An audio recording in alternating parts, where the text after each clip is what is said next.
O lugar que é bom pra mim é onde eu quiser estar. A estrela ainda brilha, ela é quem vai me guiar. Ser guerreira é minha sina, batalhando pra vencer. Tenho voz pra ser ouvida, tenho sonhos pra viver. Não vão mais conseguir me anular, me calar. Ninguém vai me impedir de cantar e lutar. Seja em casa, no campo, na rua ou na praça, chega de mordaça, agora eu vou falar.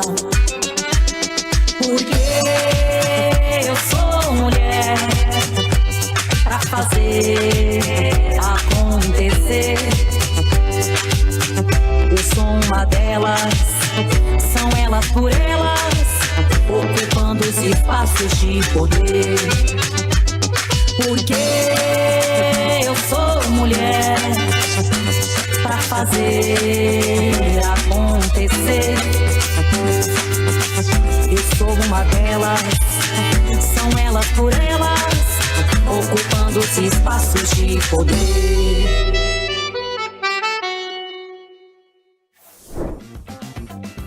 Começa agora o TV Elas por Elas, e na aula de hoje vamos falar sobre o trabalho do cuidado na vida das mulheres, com Liliane Oliveira, ativista da Marcha Mundial das Mulheres.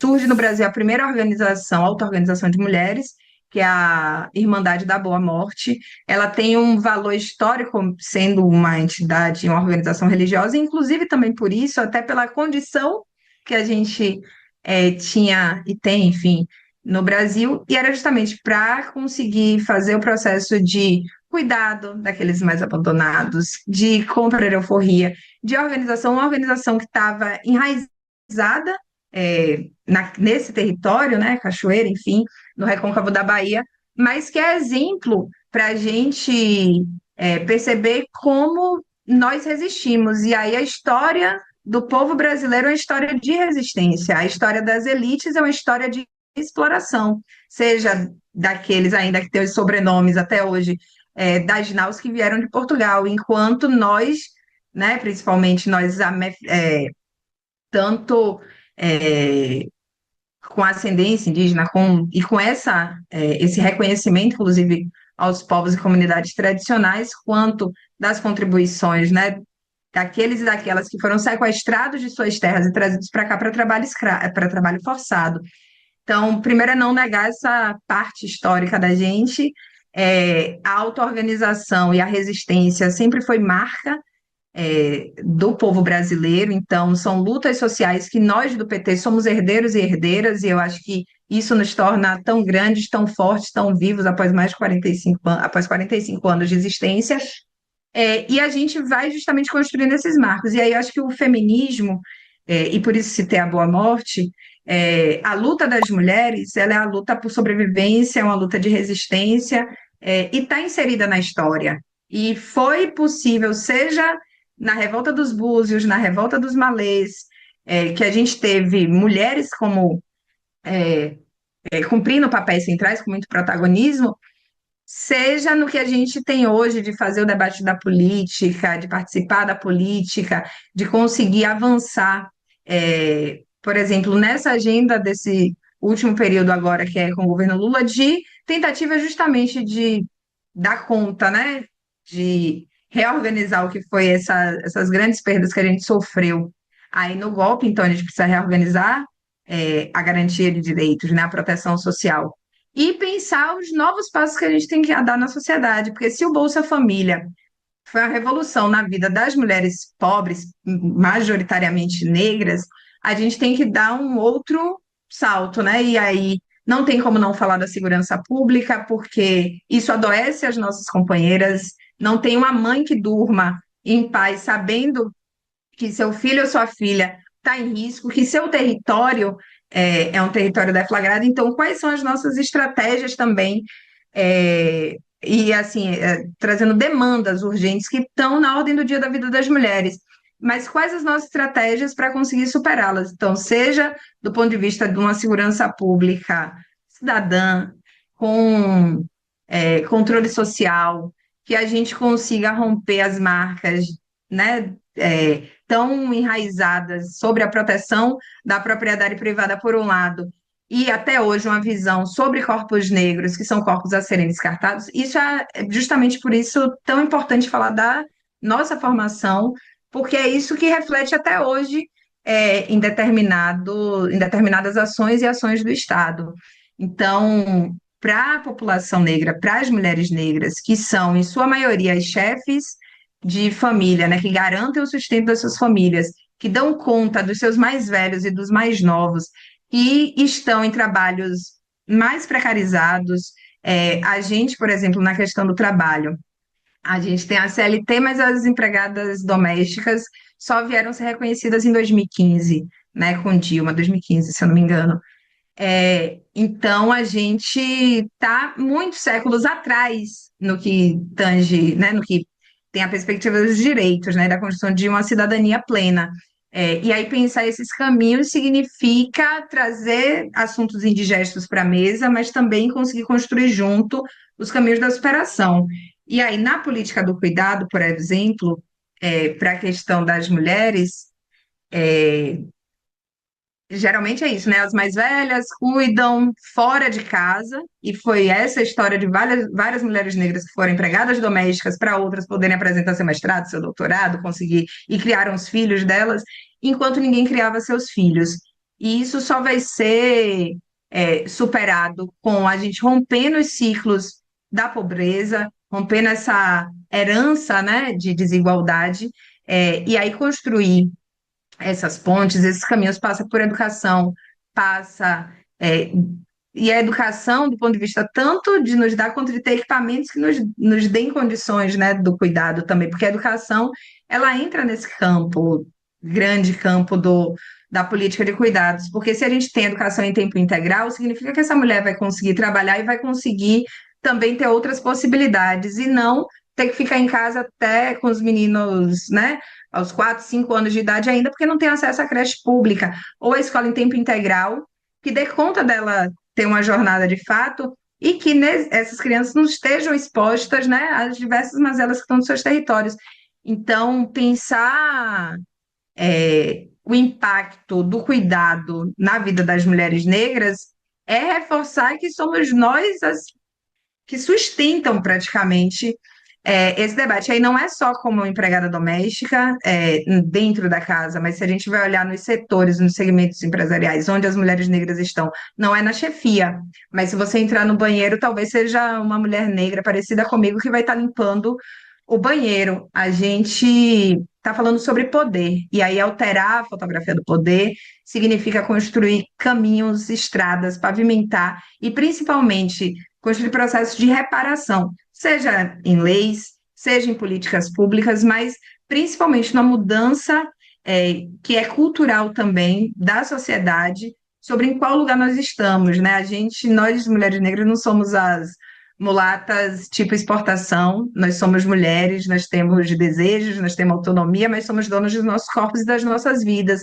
A gente quer ter e tem o desejo, quer construir família, mas isso significa que tem que ter outros serviços, senão vai ser só mais sobrecarga, só mais ser colocada no lugar de sobrevivente, e não de quem pode viver plenamente. Por isso é tão importante o conceito de bem viver, porque aí a gente consegue ampliar para colocar a vida no centro, no ponto de partida da construção da política. E aí é um negócio que a gente só consegue com muita mobilização, trabalho coletivo, organização, com esse olhar do Estado sobre as desigualdades, e acho que é o envolvimento do conjunto da sociedade. O racismo e o machismo, eles perduram, porque fazem parte do modo de produção capitalista, que se apropria justamente da desigualdade, né, e dessa materialidade, porque se eu não tenho que me responsabilizar sobre o fardamento do trabalhador, alguém vai fazer isso. E quem vai fazer isso? Geralmente a companheira e tal, que está em casa e vai juntar com as roupas todas, como se fosse algo natural, enquanto é algo que serve e atende alguém, porque aí deixa de gastar enquanto sobrecarrega as mulheres. Então, a gente está falando sobre tempo, sobre recursos, e dessas desigualdades que a gente, só com muita conversa, construção política, vai conseguir superar, conseguir construir esses caminhos e apresentar, principalmente, é, não saídas ou soluções como se fosse algo simples, mas construir caminhos justamente para a gente superar e conseguir enxergar quais são os desafios do nosso tempo. O meu tempo hoje não é o mesmo de minha mãe, e a nossa diferença é em torno de 30 anos de idade. Mas os nossos desafios, eles são permeados até hoje justamente por essa linha, esse fio condutor que chama patriarcado, que chama racismo. Então, romper com isso é um processo de reparação, repactuação histórica para a gente conseguir construir, de fato, um futuro onde meninas, feito eu, já fui um dia, feito você, não precisem ser ensinadas a se defender, porque elas não serão atacadas por serem meninas ou serem mulheres. Eu estava lembrando quem foram as pessoas que estavam comigo lá, né? Eram eu e Bruna Elias, a gente tinha acabado de sair da Uni, Anne, nossa atual secretária de Mulheres do PT, também, e Vivi Farias, que já foi da PCU e hoje é da direção do PT lá em Pernambuco. E eu lembro que quando entrei na executiva, eu ficava, assim, era uma grande questão, se eu era uma dirigente de juventude na executiva nacional ou se eu era uma dirigente jovem do partido. Eu escolhi ser e fazer por onde ser a dirigente jovem, né? Assim, estava jovem, mas era dirigente do partido como um todo.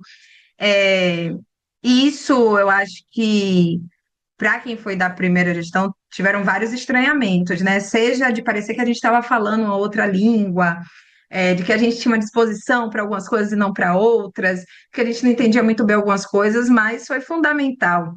Eu acho que observa hoje a paridade, né? Principalmente a paridade e as cotas de juventude, como centrais para a gente ter conseguido atravessar o período que a gente atravessou, aquele PED de 2013, né? Depois daquilo ali veio Lava Jato, veio todo o processo do golpe, impeachment de Dilma, e o PT, né, quando assume essa tarefa, diz, não, a gente vai agora aqui, é uma pauta histórica das mulheres, a pauta histórica para a gente mudar a nossa percepção, a gente bota essas pessoas todas diferentes, em todos os graus, em todas as direções municipais, estaduais e a nacional. E a gente fica muito assim, vamos fazer o quê? E eu acho que serviu primeiro para a gente, de fato, construir um processo de renovação política, de quadros dirigentes, porque é estando dentro para entender mesmo, ser da Câmara Nacional de Recursos, entender do estatuto e tal, mas também para pensar os nossos próprios eventos, as nossas formas de lidar. Então, se uma companheira começou algumas coisas se tornarem mais nítidas para nós de dentro do partido, seja de ter tido, né, muito mais mulheres jovens, muito mais mulheres no partido. E isso veio como resposta, que é uma resposta da sociedade, não é um privilégio, e a gente não vive numa bolha no PT, mas a resposta foi no congresso seguinte surgir a proposta da Câmara de Combate à Violência e Acolhimento às Vítimas de Violência. A gente aumentou a nossa presença e com o aumento da nossa presença também ampliar essas ameaças, porque essas coisas não estão resolvidas, não é só botar os jovens, mulheres, na metade, tem que ir construindo estruturas. Então, acho que a gente amadureceu enquanto instituição, PT, com essa responsabilidade de ser, né, protagonista de mudanças e de contribuir de forma muito decisiva para a democracia brasileira. Essa ação foi mudando a gente. Então, o PT da Bahia, por exemplo, a gente, nossos encontros, tem geralmente o espaço da ciranda, que é um lugar para que as crianças e as mães e tal, e os pais possam deixar com cuidado, com responsabilidade e tal, até porque tem, inclusive, hoje outras dimensões, né, do que são as crianças, tem crianças neurodivergentes, enfim. Então, é você dar condições para essas crianças estarem e para os pais e para as mães também estarem. Isso não era um negócio tranquilo, visível, né? Até porque quem estava na direção eram os homens, e geralmente os homens não têm essa agenda. E aí, quando a gente foi mudando pela presença. Então, citando Lélia Gonzalez, né, nossa presença pedagógica, essas mudanças foram acontecendo, seja nos hábitos, nos costumes, não é só companheiros e companheiras, saber que a gente constrói uma outra cultura política a partir disso, que a gente não vai topar a violência, que se acontecer a gente tem instrumentos e mecanismos para julgar, apurar, né, os fatos. E isso contribui para a gente, enquanto partido, se reinventar e também de colocar como centro da ação esse debate do cuidado. E aí, dando o exemplo do governo do estado da Bahia, que nós do PT aqui, já há 5 mandatos, a gente foi um dos primeiros estados a assumir a Política Nacional de Cuidados como uma diretriz para a ação política. E isso vai refletir no nosso programa de governo para a próxima eleição. Então, é sobre o entendimento, a mudança de atores, né, e atrizes políticos que a gente muda a forma de fazer política. Então, acho que tem uma contribuição importante, né, dessa mudança da direção, de conseguir colocar essa presença de outros corpos em maior evidência, alinhado a essa mudança também na perspectiva de qual política constrói e do que a gente consegue também, né, porque aí a gente está falando de todos os espaços de direção, como a gente consegue construir de outra forma, por exemplo, a disputa eleitoral, as nossas chapas, o debate dos recursos, a Secretaria de Mulheres tem assento no grupo de trabalho eleitoral, faz parte de todo o conjunto, né, da direção da tomada de decisões. Então, acho que para ir fechando, né, as mudanças que a gente vive dentro do PT reflete, reverbera na sociedade e eu acho que nos colocou mais na pauta, na ordem do dia para todos nós, e aí não é só sobre as mulheres estarem lutando para um lado, mas ser uma pauta geral do partido, a superação da desigualdade, apontando esse caminho da construção da política de cuidados, porque é justamente aquilo que a gente estava falando no início, né? É a materialidade da opressão na vida das mulheres e que a gente precisa dar conta de superar. E só vai conseguir superar isso com um trabalho coletivo, organização, ouvindo diversos segmentos, construindo com os movimentos, com a intelectualidade, e conseguindo dialogar com os trabalhadores e trabalhadoras. Então, por exemplo, é uma pauta, a do cuidado, que está intrinsecamente ligada à nossa pauta hoje pelo fim da escala 6x1, porque a gente está falando justamente de ter mais tempo, de ter qualidade, de ter viver plenamente. E nem o trabalho e nem algo que seja tão naturalizado para nós, né, para todas nós, que impõe às mulheres essa perspectiva de gênero, porque é machista, é patriarcal, que nos coloca nessa condição de subalternidade, precisa ser superada. E a gente só vai conseguir isso com muita força coletiva, trabalho coletivo e mudando as instituições, mudando a nós mesmos enquanto militantes para construir esse novo mundo. Hoje a aula foi sobre o trabalho do cuidado na vida das mulheres, com Liliane Oliveira, ativista da Marcha Mundial das Mulheres.